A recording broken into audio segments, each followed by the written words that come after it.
día de hoy pues nos permite hablar de cómo ha empezado el año, este primer trimestre, y la verdad es que ha empezado muy bien. Ese es el resumen. En esta hoja que solemos siempre proyectar de las claves del trimestre podéis ver tres grandes capítulos. Primero, la actividad comercial. En el plan estratégico empezamos ahora, hemos hablado de crecimiento, y este primer trimestre claramente pues es un refuerzo de que esa dirección de crecimiento pues está ya con nosotros. Los recursos de clientes suben en la comparativa de los últimos 12 meses un 8,5%, depósitos y recursos fuera de balance. La cartera de crédito, que como sabéis lleva pues prácticamente desde el año 2009 en un proceso de desapalancamiento continuo, empieza a crecer con ese 2,9% de crecimiento anual, empieza a crecer con ya una fuerza moderada y sobre todo se acelera sobre lo que veníamos viendo. Importantes niveles de suscripciones netas en los negocios de fuera de balance, fondos, planes seguros, negocio de vida riesgo y de no vida, lo que llamamos negocio de seguros de protección, nos sube un 12,4% en primas. Por tanto, un dibujo pues, que acompaña a una economía que este trimestre continúa creciendo con fuerza. Por otro lado, la morosidad. La morosidad no solamente ha estado en niveles bajos en los últimos trimestres, sino que continúa bajando a mínimos de los últimos 15 años, en ese 2,5%, y además las tendencias que en este momento vemos siguen siendo francamente positivas. Mantenemos, como siempre, un nivel muy elevado de liquidez y de solvencia, lo cual pues también nos permite estar muy cómodos ante un entorno pues, que evidentemente ha ganado en incertidumbre en las últimas semanas. El resultado es de 1.470 millones en estos primeros 3 meses. Supone un crecimiento del 6,9% si ajustamos por el impuesto a la banca, el impuesto sobre el margen de intereses y comisiones, luego lo explicaré en cierto detalle, es el que es más indicador de la evolución de la operativa, una subida del 6,9%.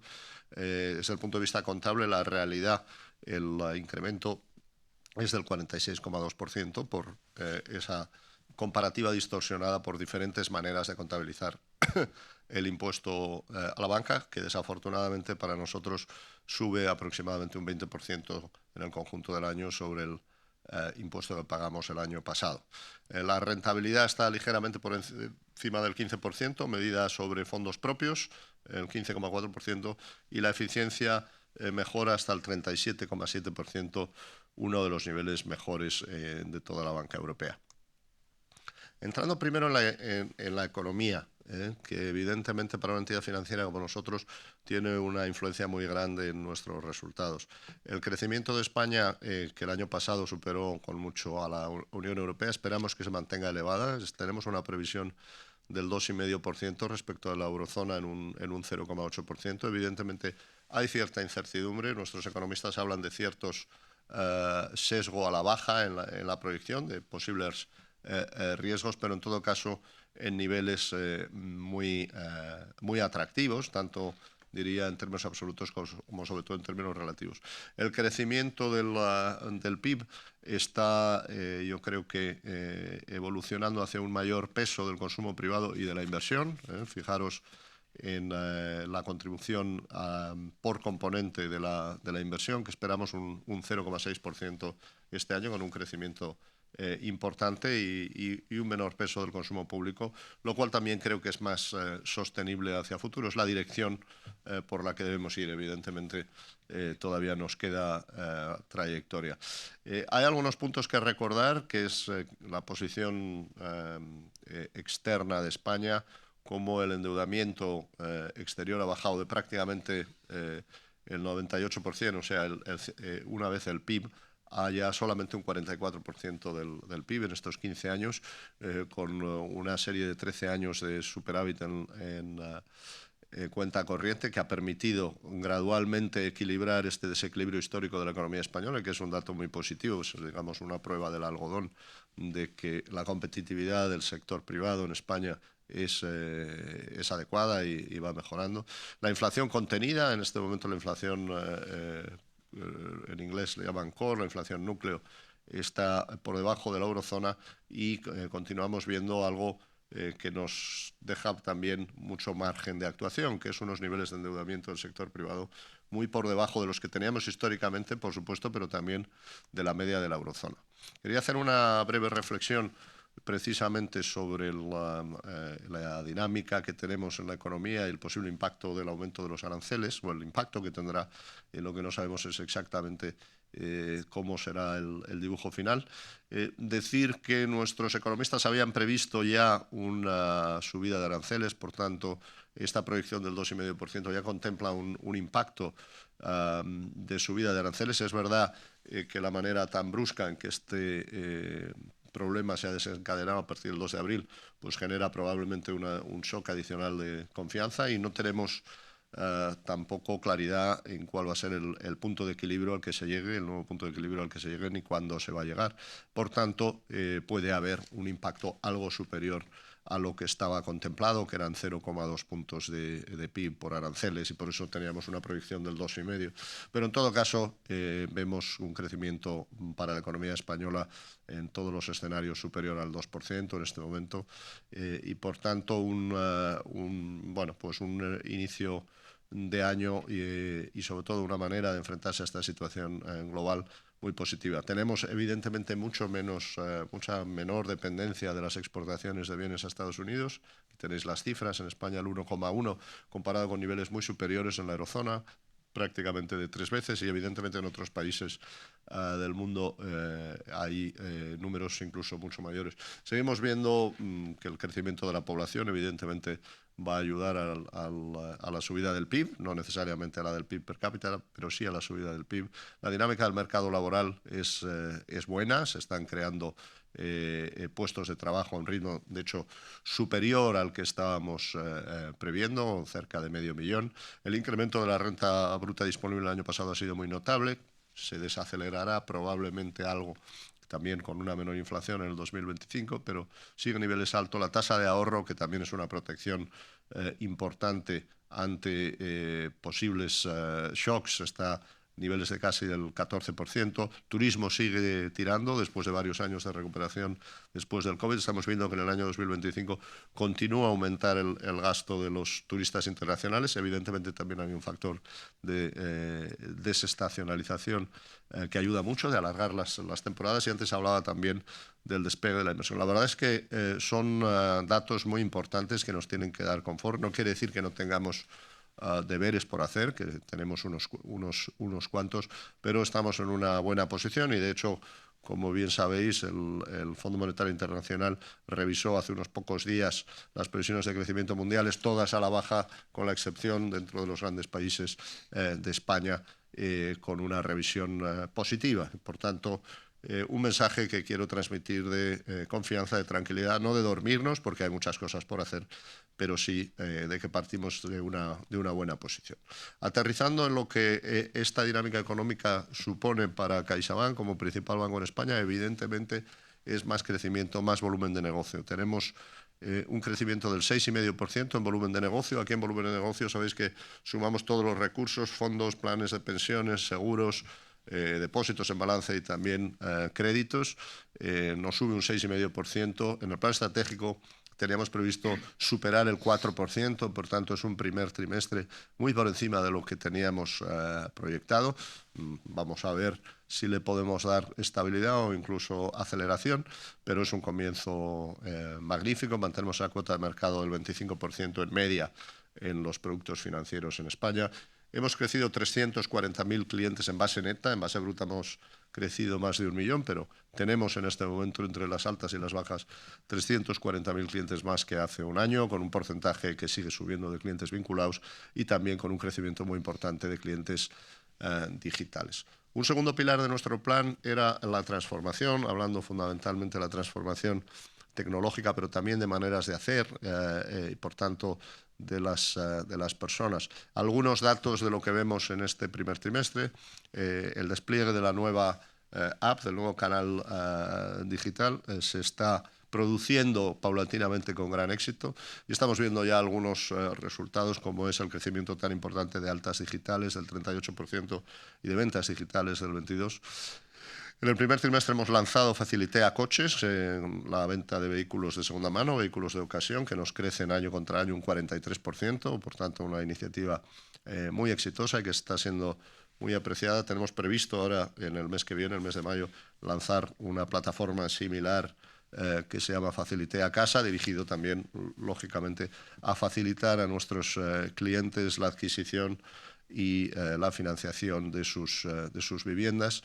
Desde el punto de vista de personas, destacar algún dato, como es el de que hemos contratado en los últimos 6 meses 400 desarrolladores en CaixaBank Tech, en un entorno de talento escaso en muchas partes de la economía y desde luego en el tecnológico, indica muy bien el atractivo que supone venir y trabajar para el primer grupo financiero en España. Seguimos avanzando en la adopción del cloud y en el despliegue de la inteligencia artificial generativa, particularmente en áreas de servicio al cliente como son nuestro contact center o nuestros chats de respuesta. Francamente, lo que queremos es dar un mejor servicio y la inteligencia artificial nos está ayudando desde ya, aparte de que tenemos muchísimos proyectos que continúan desplegando. Finalmente, una referencia al tercer pilar de nuestro plan, el mantener nuestra esencia, destacar algunos datos de inclusión financiera. En los últimos 12 meses hemos añadido 564 municipios a través fundamentalmente del servicio de oficinas móviles, los ofibuses, con lo cual estamos presentes en 3.700. Tenemos ya 360.000 cuentas de pago básicas, un dato que creo que es muy relevante para clientes que no tienen básicamente clientes en situación de vulnerabilidad. Hemos mantenido, como podéis ver, pues toda una serie de actividades, tanto en acuerdos de pago como en voluntariado, también el apoyo a emprendedores, en formación, que es una de las vocaciones que tenemos a través de Microbank y también de CaixaBank Dualiza. Y finalmente seguimos muy enfocados en ayudar a nuestros mayores. Hemos pasado de tener unas miles de empleados con formación para ayudar al colectivo senior a un objetivo de que básicamente toda la plantilla que está en la red comercial tiene que tener esa formación y por tanto vamos y estamos en proceso de conseguir que nuestros 30.000 empleados en la red tengan esa formación y seguimos desarrollando productos y servicios. Evidentemente, desde el punto de vista, digamos, de ahorro y asegurador lo hacemos desde hace mucho tiempo, pero estamos innovando como son productos que ayudan en situaciones de dependencia, como es el MyBox Vida Care, también en un proceso de ayudar a nuestros clientes a solicitar ayudas a la dependencia cuando realmente cualifiquen para ello y vamos a seguir trabajando. Tenemos 4 millones de clientes mayores de 65 años y evidentemente es un segmento de nuestra clientela que continúa creciendo muy importante y a la que queremos dar en todas las fases el mayor apoyo posible. Actividad comercial, números más concretos. En la cartera de crédito tenemos un crecimiento que antes decía del 2,9% en los últimos 12 meses. Venimos de niveles muy bajos. Aquí se ve sobre todo la parte de abajo de esta página. Se ve la aceleración gradual que estamos teniendo trimestre tras trimestre. En consumo, en vivienda, que ya lleva 2 trimestres en positivo y ahora que estamos hablando de saldos, luego veremos lo que es la nueva producción y también, y muy notable en empresas, donde estuvimos en negativo en empresas en el mercado doméstico durante mucho tiempo. Ya en el último trimestre del año fue positivo, aunque tiene un cierto aspecto estacional habitualmente. En el primer trimestre, que la estacionalidad suele corregirse, más que corregirse, lo que hemos visto es más crecimiento, lo cual pues es muy prometedor y tiene que ver sin duda con la buena evolución de esa formación bruta de capital fijo de la economía. La nueva producción se dispara en vivienda, ese 62% es muy significativo. Tenemos una cuota de mercado del 24% de la nueva producción. La mayor parte de nuestras hipotecas se están haciendo a tipo fijo, dando certidumbre a nuestros clientes y quitándoles el riesgo de la evolución de los tipos de interés y además a tipos muy competitivos, prácticamente los más bajos de Europa que se están produciendo ahora en España. En consumo el crecimiento también es notable, de buenos niveles el año pasado, y en empresas, como podéis ver, también se ha producido un crecimiento atractivo. En media, la nueva producción sube un 15%, los saldos en balance, que decía antes, suben ese 2,9%. Si nos pasamos al otro lado del balance, el de los recursos, tenemos una evolución también muy positiva. En los últimos 12 meses un crecimiento del 8,5%, que aplica tanto a los productos de gestión patrimonial, los que son tradicionalmente fuera del balance del banco, que han subido un 7,5%, 18.000 millones, como a los recursos en balance, fundamentalmente depósitos, con un 9% de crecimiento. Y también, si excluimos la variación de los mercados, que lógicamente ha tenido un impacto en este caso negativo, pero que es más, en el último trimestre, que es más difícil ver cuál es la tendencia. Lo que veis en la parte de abajo es que la tendencia de crecimiento, en línea también con ese crecimiento de la renta bruta disponible de la economía y de la tasa de ahorro, pues lo que vemos es que estamos creciendo y además acelerando ese crecimiento en este primer trimestre. Me refería a la volatilidad de los mercados. En marzo han tenido un impacto de 2.500 millones menos, pero afortunadamente en el conjunto del año pues siguen estando claramente en positivo la revalorización del mercado. Vamos a ver en este segundo trimestre y el resto del año cómo evoluciona. Mantenemos cuotas de mercado muy altas en gestión patrimonial del 29%, como podéis ver aquí en la parte derecha de esta página. Los siguientes competidores están en el 12%, lo cual quiere decir que sin duda somos el principal vehículo que canaliza los ahorros a medio y largo plazo en España. Y tampoco es de sorprender porque, hablando de rentabilidades, pues tenemos tanto en nuestros fondos de inversión como en nuestros planes de pensiones de manera sistemática la mejor rentabilidad comparada con el mercado, no la rentabilidad consistentemente batiendo al mercado los distintos periodos de 1, 3 y 5 años. Las suscripciones netas han ido muy bien, como decía antes, con un crecimiento del 7% sobre el año pasado y del 39% sobre el último trimestre. No quería dejar de recordar que hemos recibido por tercer año consecutivo el premio de Euromoney a la mejor banca privada, tanto en España como en Portugal, un negocio que sigue, como se dice habitualmente, viento en popa. Seguros de protección, un 12% de crecimiento en primas en los últimos 12 meses. El éxito de nuestro producto o nuestra gama de productos MyBox pues ya está muy contrastado. Seguimos añadiendo nuevas coberturas, nuevos productos, MyBox Vida Care, MyBox Jubilación para autónomos, el Tranquilidad Senior. Seguimos innovando y facilitando pues cubrir una necesidad que tiene la sociedad. Con eso nos resulta en cuotas de mercado mayores, en vida riesgo, en seguro de hogar. Podéis ver los datos con cerca de un 1% más en los últimos 12 meses, y con un negocio que está diversificado entre lo que es vida riesgo y luego dentro de lo que es no vida, pues salud, hogar, auto, fundamentalmente, aunque hay varios otros. Portugal también avanza bien. En el primer trimestre tenemos el segmento BPI, Portugal, 94 millones de resultado, tiene una rentabilidad, un ROTE del 20%, el del grupo está en el 19,4% en ese primer trimestre, por tanto muy alineado, la eficiencia en el 38%, en el grupo estamos justo por debajo del 38%, también francamente muy alineado, y en calidad crediticia mejor incluso que el grupo, con ese 1,7 versus el 2,5. Aumentando el volumen de negocio bien, en línea con lo que estamos haciendo en el grupo, tanto en crédito como en recursos, y con una mejora de cuota de mercado que ya viene de largo y que esperamos poder mantener. Paso al segundo gran área, que es el balance. No hay gran novedad, excepto que las cosas siguen mejorando. Aquí, como os avanzaba al principio, veis el ratio de morosidad baja del 2,6 al 2,5, tanto en hipotecario, en consumo, como en empresas, en niveles bajos, con una caída de los dudosos y con tendencias que siguen siendo francamente muy positivas. Solvencia, hemos tenido un trimestre muy positivo, incluyendo un impacto de 20 puntos básicos que nos incrementa la solvencia gracias a las nuevas normas de Basilea IV, y por tanto el crecimiento orgánico neto de las políticas de distribución de beneficios y de y de los cupones del Additional Tier 1 nos hace crecer 7 puntos básicos sobre lo que añadimos otros 20 de Basilea IV para cerrar en un 12,5% por encima de nuestro objetivo del 12,25 ya en el primer trimestre del año. Liquidez por encima de los 170.000 millones, con ratios que son, en este caso, literalmente los mejores de los principales comparables europeos, particularmente en lo que es los ratios de liquidez a corto y largo plazo.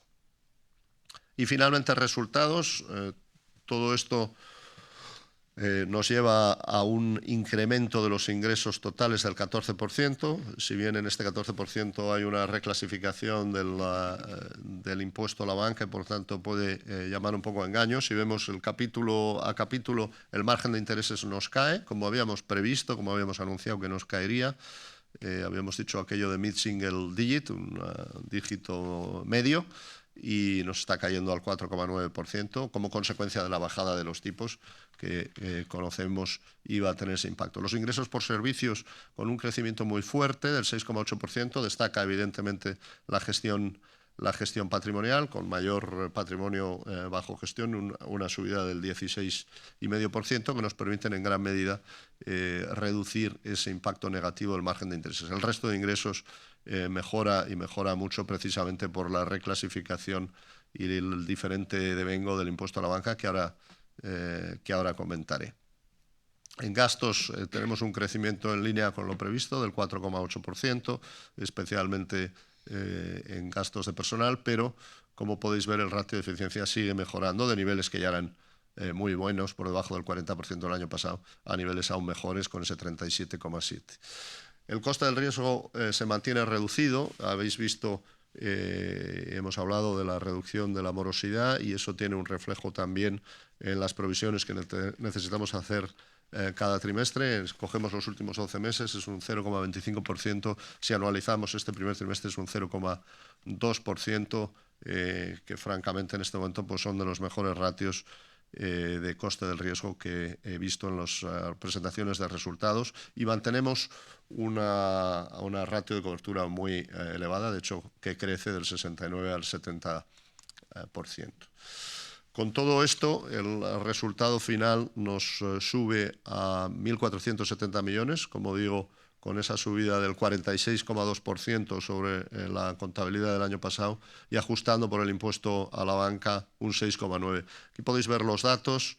El año pasado tuvimos un devengo de 493 millones de euros el primer trimestre y este año tenemos un devengo de 148 millones en este primer trimestre. Y este es un devengo que se va a hacer periódicamente, por tanto, la mejor estimación en este momento del impuesto a la banca para nosotros sería multiplicar esos 148 millones por 4, que nos llevaría justo por debajo de los 600 millones, que es lo que digo, es un incremento aproximadamente de un 20% sobre el año pasado. Ahora, a la hora de reflejarlo, como el anterior gravamen había que cargarlo todo en el primer trimestre y en este caso el nuevo impuesto hay que devengarlo de manera periódica durante el año, pues en este primer trimestre tenemos una comparativa positiva, por eso aparece ese 46,2%. Si lo hubiéramos hecho de la misma manera el año pasado, en el primer trimestre del 24, en vez de haber cargado 493, habríamos cargado 123 y hubiésemos ganado más dinero en el primer trimestre y la comparativa de crecimiento sería del 6,9%. Queremos aclararlo porque evidentemente no esperamos crecimientos del 46,2% del resultado a lo largo del año y es mejor ver cuál es la dinámica del negocio que está basada en ese 6,9 y no en ese 46,2. En todo caso, el resultado es muy razonable, una rentabilidad del 15%. Y el tipo impositivo es del 34% al tener en cuenta el impuesto a la banca. Y aprovecho para recordar la media de la rentabilidad del ROE del IBEX está en el 18% y evidentemente el tipo impositivo está muy por debajo del 34%, puesto que la base para el IBEX quitando los bancos es el 25%. Por tanto, de nuevo se está, en este caso a CaixaBank, imponiendo una carga impositiva con una rentabilidad que no es superior a la de otros sectores, pero en todo caso me parece que es lógico el poder usar una presentación de resultados como esta para aclararlo. Un resultado en conjunto positivo que nos permite pues, mantener y reforzar nuestra hoja de ruta de crecimiento y transformación de nuestra vocación por la sostenibilidad en lo social, en lo medioambiental, y evidentemente el resultado pues, nos permite también, como tenemos una estructura accionarial muy especial, me gusta recordarlo, con un 31% de Criteria, a través de Criteria de la Fundación, que evidentemente recibe la rentabilidad vía dividendos, y también el FROB. Recordar que en este momento, entre la revalorización de la acción y los dividendos pagados desde el momento en que se produjo la filtración de la discusión de la fusión, de la negociación de la fusión, la participación pública se ha revalorizado en 5,4 veces, y por tanto es algo que nos satisface mucho pensar que nuestro trabajo de todos los días, además de beneficiar a la Fundación y a todo el resto de accionistas, también ha supuesto pues una gran revalorización para el Estado y, en definitiva, para todos los contribuyentes.